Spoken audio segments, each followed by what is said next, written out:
Dad crushes my dreams to protect the golden child and refuses to pay for my tuition fee. Later on, I get my sweet revenge. Hey everyone, before we dive in, I have a quick favor to ask. If you enjoy content like this, please hit the subscribe button. It's free, supports the channel, and ensures you never miss out on amazing videos. Alright, let's get started. I, 32M, have a younger brother, 28M, and we were raised by our dad, 56M. Ever since we were in middle school, my dad has always favored my brother over me. Over time, I got used to it. I was never the kind of son that my dad wanted, because unlike him, I had no interest in sports or doing the typical macho stuff that boys do. I was always more into typically feminine things, which is why I was a huge mama's boy growing up. I loved everything to do with the kitchen, reading books, and even singing. My dad tried to make me play football with him, but I was no good at it, so gradually we grew apart. My brother, on the other hand, was exactly the kind of son my father wanted. He was a rough and tough boy, not afraid of getting dirty while playing or even getting hurt. He was the perfect son for my dad, and it was very obvious that he loved my brother way more than he loved me. He'd always have great things to say about my brother, but never me. My mother never played favorites, though. She was fair to both of us, and that's why I loved her more as well. I did put in an effort to befriend my dad and spend time with him, but once we'd grown apart, he didn't seem too keen on fixing our relationship either. Unfortunately, the glue holding our messed up family together, my mother, passed away when I was in 8th grade. She had been suffering from cancer, and by the time we realized it, it was too late for her to be saved. She was gone before we knew it. My mother's passing devastated me, and I kind of spiraled during that time. My only solace was the kitchen. I'd whip up something new every day as if my life depended on it. My mother was a great cook, and she'd often tell me that, had she not been forced into taking over her dad's business, she probably would have become a chef. So cooking was the only thing that brought me any comfort. Since my dad and brother were no help in dealing with my feelings, they suppressed any emotional reaction they had to my mother's passing. They grew even more distant from me. In a normal family, something like this would have brought us closer. My fixation on cooking pissed my dad off even more, and he kept bugging me to get out of the damn kitchen and do something more manly. One day, when he'd had enough, he even told me that if he saw me in the kitchen again, then he'd make me do all the other household chores as well. He told me to be more like my brother and man up, which ended in a huge fight where I told him he never loved me, and he agreed to it. It was finally out in the open, and I guessed it was pretty much the last day my father and I spoke to each other so openly. After that, I stopped trying to win him over altogether, and he didn't seem to care about it either. For the next few years, I spent all the time I had in my room, listening to music and studying new recipes. I was determined to make this whole chef thing work out, not just for myself, but also for my mother. Meanwhile, my dad and I only spoke when it was absolutely necessary. My brother didn't care about me much either, and ignored me just like our dad did. So after my mom passed away, I basically had nobody I could count on. Finally, when it was time for me to apply to colleges, I decided to apply to a few of the top culinary schools as well as normal colleges, so that I'd at least have a shot. I didn't know if my dad would agree to it, but I had to try at the very least. I'd already interned at a restaurant secretly that summer, and had some experience, and had managed to make them write a recommendation letter for me. That helped greatly, so I did end up getting accepted into several of the schools that I'd applied to, including one of the best, which just so happened to be in France. I was thrilled that this was finally happening for me, but I was equally nervous, since this would mean having to ask my dad for permission. I'd already made up my mind to beg him to let me go if he seemed to be reluctant, because I just absolutely had to make this happen for myself. I wasn't prepared to give up on my dreams under any circumstances.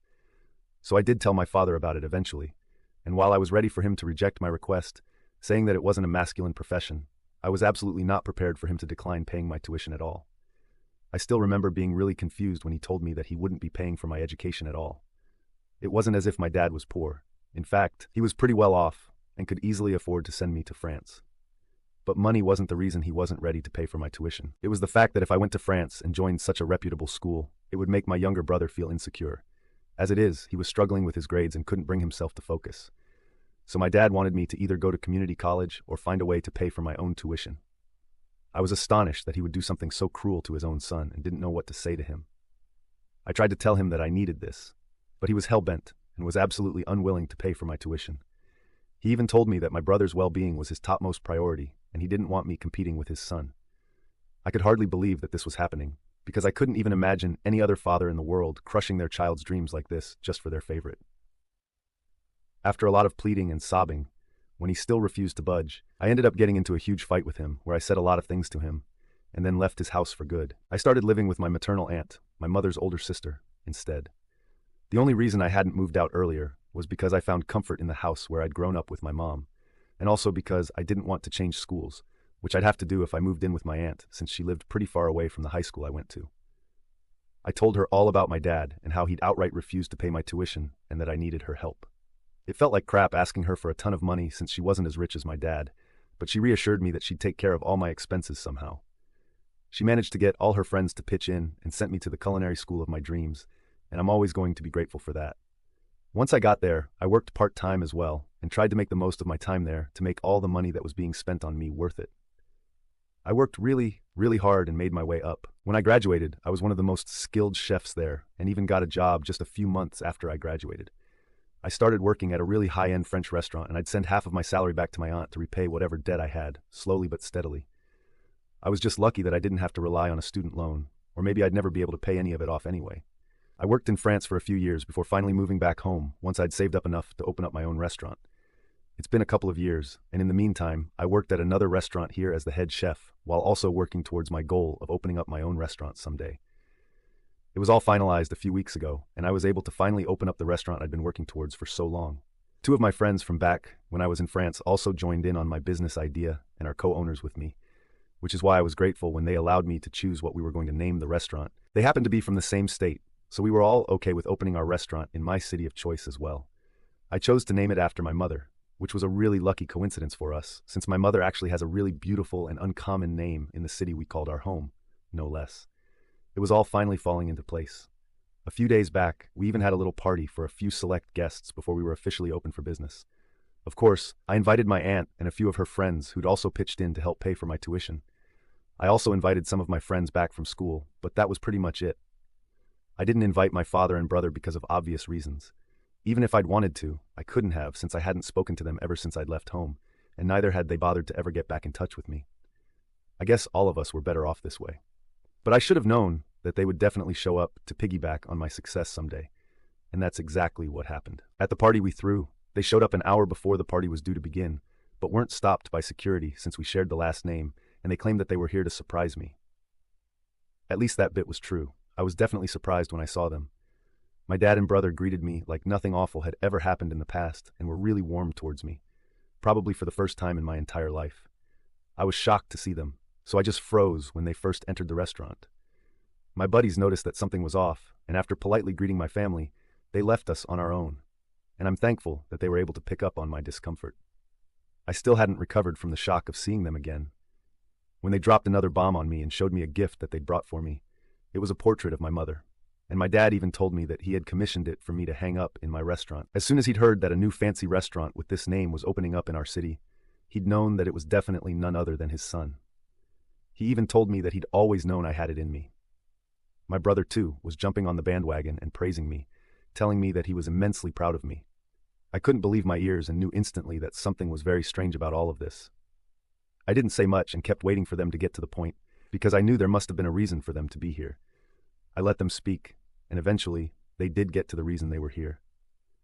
Apparently, my brother was working as a bartender now, and even that was possible just because my dad had managed to convince a friend of his to give him a job at his club. My brother's grades had kept falling throughout high school and college, and that's why he didn't end up in the high-paying positions my dad had always expected from him. On top of that, he'd also been slacking during his high school football games, which is why he wasn't able to get a sports scholarship either. And ironically, he's the one who ended up having to go to community college because he got rejected everywhere else.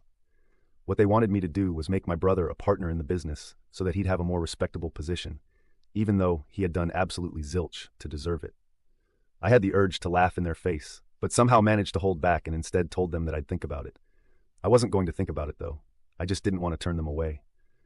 I wanted them to stay for the party because I had a much better plan in mind to humiliate my family, who'd come out of the woodwork as soon as they received word of my success. They seemed reasonably pleased, but boy oh boy, they had no idea what was about to come. After a while, our guests started arriving, and in an hour or so, everyone we'd invited was there. I spent the evening socializing, while my dad and brother also did the same, and I even heard them boasting about me to a few people, while I marveled at their sheer audacity. Towards the end of the party, it was time for the hosts, namely me and my partners, to give a toast. My friends went first since I wanted to save the best for the last. Then finally, it was my turn to speak, and that day, I was finally going to speak my heart out. I started off by thanking all my guests and raised a drink to my mother first, since she was the reason I'd even ever been able to achieve so much.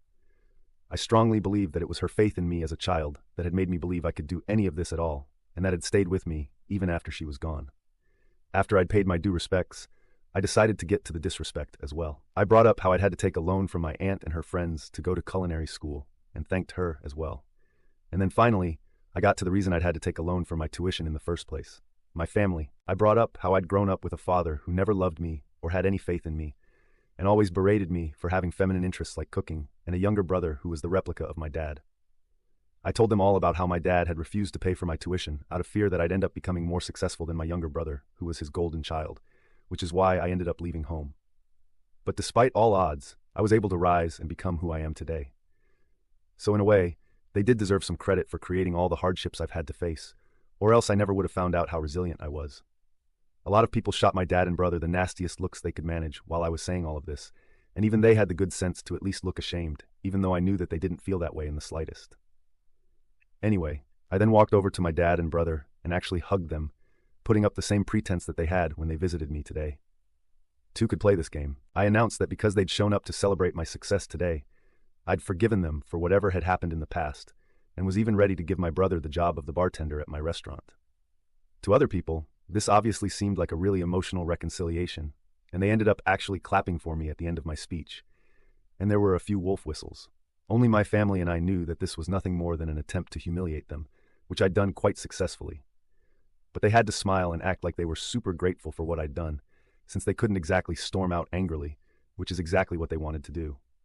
After a while, when the crowd had cleared out and it was finally time for us to go home, my dad and brother confronted me right outside my restaurant.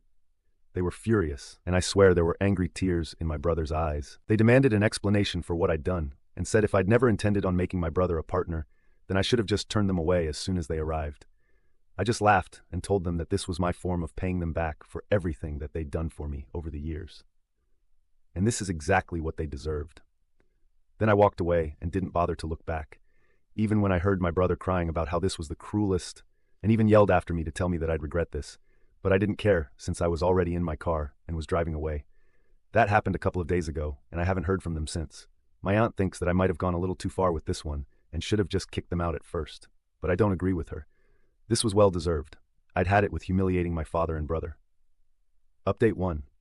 Hey, I decided not to reach out to my family to apologize in spite of what my aunt had said about me being way too harsh. I don't feel sorry about what I did, so I'm not going to pretend I do and go out of my way to say so. They could have taken the opportunity to apologize to me when they visited me, but they didn't do so. I explained this to my aunt as well, and while she still believes I shouldn't have done what I did, she hasn't said much about it. I guess this is just one of those areas where we agree to disagree, and I'm okay with that. In other news, my brother has made sure that he goes behind my back to talk crap about me to all our friends back from school. It's unfortunate that we went to the same high school, since this just means that random strangers from school are now texting to confirm the rumors that I'd humiliated and then kicked out my dad and brother from my restaurant after feeding them 3-day-old food on purpose. Yeah, he exaggerated the story to make himself seem like the victim, which is pretty unsurprising. Ordinarily, I wouldn't care about petty rumors, but I don't want potential customers taking these rumors seriously. So I've texted my brother that if he doesn't stop spreading lies about me and my restaurant, then I'll make sure that he loses the job that he has right now too. I'm hoping that it works, because I really don't feel like dealing with their unnecessary crap right now. I'm really busy with work, and this just isn't the time. Update 2. LOL. My brother texted back saying that he was going to stop only when I'd make him a partner. I don't even understand what level of idiocy and delusion this is. Besides, if he wants to be a partner, then isn't it a pretty stupid idea for him to be talking crap about the same restaurant? I'm pretty sure this is my dad's tactic to ensure his darling son lands a high-profile job without doing any real work. But unfortunately, it's not going to work with me. I've told him that if he doesn't stop, then he'll be hearing from my lawyers, and that he's in absolutely no position to be negotiating with me right now. The only reason I haven't done anything yet is because I don't want to get caught up in unnecessary drama, but I'll definitely mess him up if he tries anything funny after this, and he should take this as my last warning. I really hope he does, for his own good. Update 3. So guys, it's been around a month since the last update, and since I've been really busy, I haven't been able to fill you guys in on what happened after that. My brother did stop talking crap about me behind my back, but they were still pretty desperate to join in on my success. So my dad decided to pay me a visit with my brother a few weeks ago, just to intimidate me. They showed up at my house, threatening to sue me for using my mother's name for my restaurant, and even told me that they'd already spoken to a lawyer. So if I didn't want any trouble, I needed to make my brother a partner as soon as possible. Obviously, I called their bluff immediately, since no lawyer would take up such a stupid case. I think they were forgetting a very important fact, that she was my mother too, and not just his wife. And as far as I was concerned, no law could stop me from using her name. By then, I'd had enough of their bullcrap, so I told them that if they didn't leave me alone, then they'd be forcing my hand, and I'd have no option but to call the cops. My brother lost his temper at that point and tried to grab me by the collar, but luckily my dad held him back. I think it was the constant humiliation that had finally gotten to him, and he'd snapped. Well, it wasn't my fault, and they were lucky that I didn't call the cops right then. I told my dad that he needed to get the hell out, but he only told my brother to go cool off in the car and that he wanted to speak to me in private. After my brother left, he tried to manipulate me by telling me that if my mother knew what I was doing to them, then she'd be really upset with me and I should bury the hatchet. At this point, I told him to leave me the hell alone because even I was at my limit. He couldn't just use my mother to get his way. That was just low, and to be honest, we were way past the point of reconciliation. Not once had either of them apologized to me, even once. So I really didn't understand why they expected me to forgive them without even asking for it. As for what my mother would feel, I'm sure she would have felt equally let down back when my father had refused to pay for my tuition, and for that matter, every freaking time he made me feel awful about myself. So he should be the last person to give me a sermon about what my mother would and wouldn't like. I know she's proud of me wherever she is, and nothing that my dad says is going to change that. At least my restaurant is doing well, and hopefully we'll be able to expand soon enough.